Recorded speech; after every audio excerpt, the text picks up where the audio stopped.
I finally got around to watching the Book of Boba Fett Episode 5, The Return of the Mandalorian. I had been out of town for almost a week. We took our daughter to Disney World for 4 days, which is too long. That's too many days consecutively with a 3.5-year-old. But my whole family came and it was a good time. So I did not have any time to watch the Book of Boba Fett the past week, but I finally did, and guess what? This episode really made me realize how much better The Mandalorian is as a show. Now, this video is gonna be me rambling. I'm not gonna go beat for beat with the episode. I don't have very long to record this, but that is what this episode did for me. I didn't expect the entire episode to be basically The Mandalorian. Like, while I was out of town, it was kind of impossible to avoid spoilers. You know, I would open my phone and I would see a picture of Mando with the Darksaber or the N1 Starfighter, so I knew, you know, this would appear at a certain point in this episode. I did not expect the entire episode to be a Mandalorian episode. I loved it, and once again, I cannot reiterate enough how much better, how much more polished, how much more exciting, how much more interesting, how much more, I don't know, just overall well done episodes of The Mandalorian are than the Book of Boba Fett. Are you guys on the same page as me, or I mean, I'm sure there's some outliers out there. Maybe I'm the outlier, but do you guys feel the same way? I feel like everything about The Mandalorian, show-wise, is just light years better than the Book of Boba Fett. And throwing in a Mandalorian episode in the middle of, you know, season 1 of the Book of Boba Fett causes this realization to be glaring. But yeah, it really made me miss The Mandalorian. It made me more excited for The Mandalorian season 3 than any Book of Boba Fett episode in the future and beyond. I mean, this was the best Book of Boba Fett episode yet, and it was a damn Mandalorian episode. I loved everything about it, man. I mean, it was such a fun and lovely episode. That's the first, I actually wrote down a note at the end of my notes when the episode finished. I wrote, what an absolute lovely episode. That was my final thoughts that I had on my notepad. The small, subtle long shots of the Mandalorian walking from the elevator to the club, back to the elevator. These long, extended shots. That ring city where he found the armorer and his kind. That entire living, breathing world of this ring space station that kind of thrives on centrifugal force. It was so inventive and mesmerizing, and I absolutely loved it. Then we see the Night of 1,000 Tears, which obviously I've heard people say that it reminds them of the Terminator, which I don't think there's any question about that. I can't imagine them animating that and not thinking, oh, this is just like the Terminator. It was great. You see the K2 units, aerial bombardments, constant. The pacing of this episode was fantastic as well.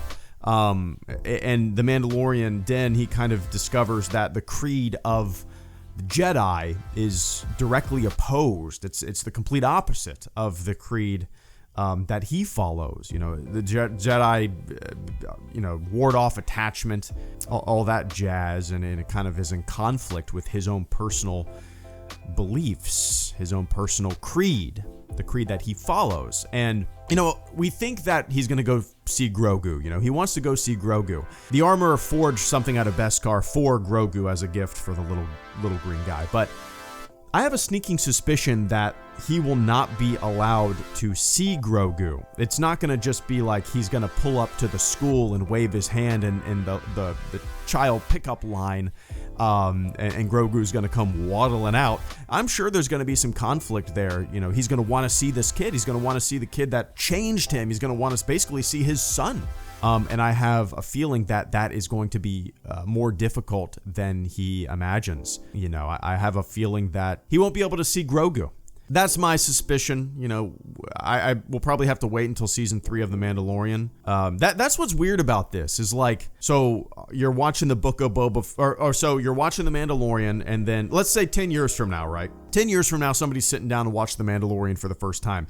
You watch season 1, you watch season 2, and then, hold on, whoa. You got to jump over to Book of Boba Fett season 1. Then you get a Mandalorian episode that kind of fills in the gaps and what he's doing between the time of, you know, when Luke Skywalker takes Grogu and when he wants to go see Grogu. You got to watch this episode to figure out, you know, what happens in season 3 of The Mandalorian? Are there just going to be episodes in all of these various shows that kind of are so interconnected that you can't skip over?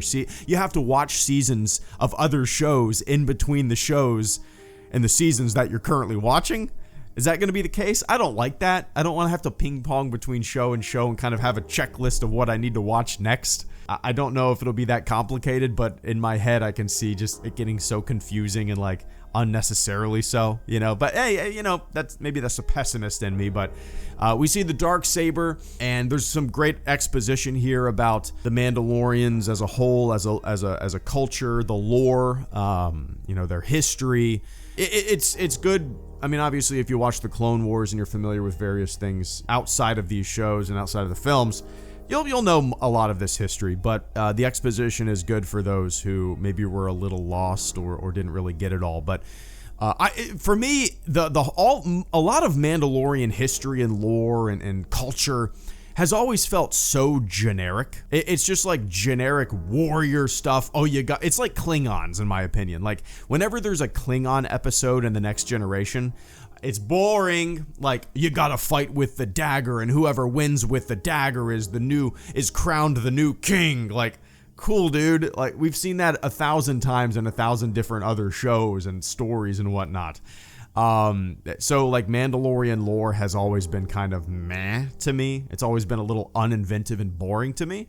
I'm kind of glad that The Mandalorian as a show, the first and second season, really didn't go in great detail with that, because I find a lot of that stuff to just kind of be generically boring. Perhaps it's getting into that territory where we're going to more and more like, you are the chosen one, you have the Darksaber, I'm going to fight you for the Darksaber, blah, blah, blah. I hope it doesn't go into that like 100%, but because the show is great without all of that generic warrior stuff. But yeah, that's just me, I guess. But yeah, so Mandalorian is in need of a new ship, and the commercial flight scenes where he's boarding a commercial flight and there's like the robot ticket taker or whatever checking his weapons. I thought it was so great. I love this side of the universe. I love whenever we get to peek behind the scenes and like the day-to-day lives of the citizens of the Star Wars galaxy, you know? And this commercial flight, these commercial flight scenes were some of my favorite stuff in the entire show, until we get to the N1 Starfighter and Amy Sedaris' character, who I believe's name is Pelly, I think. I thought this entire N1 Starfighter sequence, from the time it is exposed to the time that he's flying it around on the sands of Tatooine and the pod racing track, that was so, it was all so adventurous. The music, I loved it. I mean, like, this through and through, man, through and through, this episode was so adventurous, so fun and lighthearted and interesting. Wasn't too heavy on exposition, perfectly paced. Bryce Dallas Howard killed it. And once again, man, this just made me realize how much of a better show The Mandalorian is than the Book of Boba Fett. I know it's not a damn competition. I get it, man. Like, so many people, for whatever reason, like, if you have anything negative to say, or if you compare various, you know, types of Star Wars content, some people get so bent out of shape, like, can't you just like it all? Yeah, but can't we also talk about things that are better than other things? And can't we have various opinions? Not all Star Wars is good Star Wars. I find that all Star Wars is good Star Wars crowd to be just as shitty and toxic on the internet as people who just blindly hate everything new. But yeah, to me, The Mandalorian is vastly superior in every way as a show than the Book of Boba Fett. And throwing an episode like this right in the middle of season 1 of the Book of Boba Fett made that so glaringly obvious. But yeah, what a fun episode, man. I had so much fun watching this episode.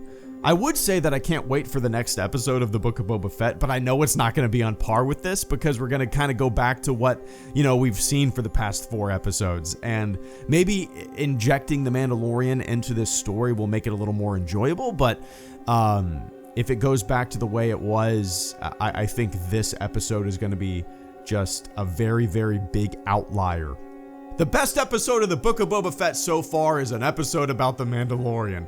Cheers, guys!